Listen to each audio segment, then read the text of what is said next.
大家好，我是鱼儿。为什么福建人做的馄饨那么好吃呢？相信很多朋友都搞不懂。那么今天我就把福建人做馄饨的小技巧分享给大家。像这样做出来的馄饨，鲜嫩多汁，皮薄馅儿大，连汤汁都非常的鲜美。学会这个做法，让你在家也能做出馄饨店的味道。首先我们要准备一点前腿肉，因为前腿肉它的肉质非常的好，吃起来非常的细嫩。先用刀给它中间切开1分为2，然后再改刀切成薄一点的肉片。我们在用前腿肉做肉馅的时候，切记不要全部用瘦肉，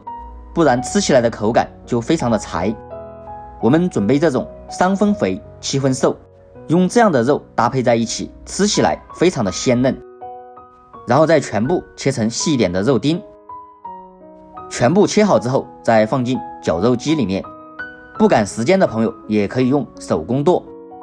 我今天比较赶时间，所以我用这个绞肉机给它绞一下。馄饨店里面他们也是用绞肉机绞的肉，我们在家里做可以用手工剁，口感要更加的好。全部绞好之后，再把肉馅给它拿出来放到大碗中备用。接着我们再准备一点清洗干净的小葱，先给它切成长一点的葱段，切好之后再装进碗中备用。生姜也准备一点，先给它切成薄一点的片，然后再切成生姜丝，切好之后再装进碗中备用。然后再往里面加一点清水，再用手把葱姜汁给它捏出来，用这个葱姜汁来调肉馅，可以去腥增香。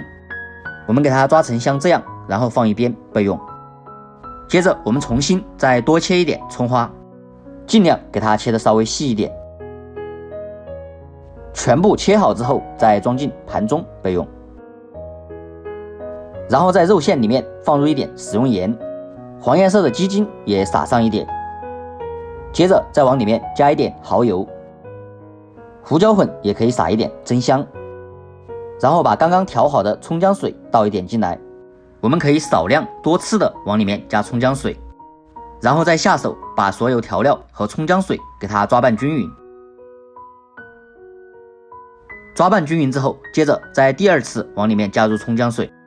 然后再顺着一个方向给它搅拌均匀。然后第3次再往里面加入葱姜水，让肉馅充分的吸收里面的葱姜汁，这样肉馅更加的鲜嫩抠弹。搅匀之后再往里面加一点红薯淀粉，这样可以锁住肉馅里面的水分不流失，从而可以达到一个鲜嫩多汁的口感。全部抓拌均匀之后，再把切好的葱花放进来，再用筷子顺着一个方向给它搅拌均匀，这样我们一个非常好吃的馄饨肉馅咱们就做好了。这个肉馅不管是包包子还是包饺子都是非常的不错。搅匀之后先放一边备用。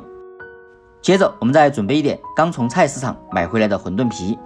这个皮非常的便宜，也就3块钱1斤。然后接下来我们就开始来包馄饨，先用筷子把肉馅放到馄饨皮里面，然后把馄饨皮折过来把肉馅盖住，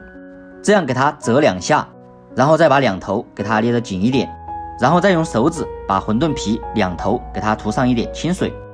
涂好之后再像这样给它对折过来，这样一个非常好看的元宝馄饨咱们就包好了。看上去是不是非常的像元宝？然后先把它放到肉篮中，没有学会的朋友可以再看一遍。先把肉馅放到馄饨皮里面，先给它折一下，然后再给它折一下，再给它捏得紧实一点，然后2头涂上一点清水，再给它这样对折过来，交叉在一起，再捏紧实，这样就做好了，非常的简单。包馄饨的做法有非常的多，我觉得这一种既好看又好吃。在家里做我们可以肉馅包得大一点，这样吃起来比较的过瘾。我们每次可以多做一点，吃不完的可以直接放到冰箱里面给它冷冻起来，我们吃的时候也非常的方便。接着我们再准备一口锅，在锅中倒入多一点的清水，先用大火给它烧开，然后再准备一个碗，在碗中加一点紫菜，葱花也撒一点进来，再准备一点黑颜色的白芝麻，再来1小勺食用盐，鸡精我们可以少放一点，再加入一点生抽酱油，一点点的胡椒粉，再来上一点必不可少的猪油，这也是好吃的关键。然后再往碗中加入滚烫的开水，再用筷子把所有调料给它搅拌化开，搅匀之后放一边备用。这时候我们的开水也烧好了，然后再把馄饨慢慢的放下来，这样可以防止馄饨破皮。全部放下来之后，再用铲子轻轻的给它推一下，防止馄饨粘连在锅底。锅中的水烧开之后，再往里面加入少量的清水，这样煮出来的馄饨不昏汤，而且也不容易碎。这个过程大概2分钟左右，等馄饨全部飘起来，就差不多已经熟了。这时候我们就可以关火，用漏勺给它捞出来，装入提前准备好的汤碗中，我们就可以美美的开吃了。这样一道简简单单、轻轻松松的鲜肉馄饨，咱们就做好了。像这样做出来的馄饨，皮薄馅大，里面的肉馅非常的鲜嫩，口感非常的 Q 弹，而且像这样做出来的馄饨也不容易破皮，一口下去真的是满嘴留香，就连这个汤汁都是非常的鲜美。学会这个做法，在家也可以做出福建的味道，关键是做法也是非常的简单。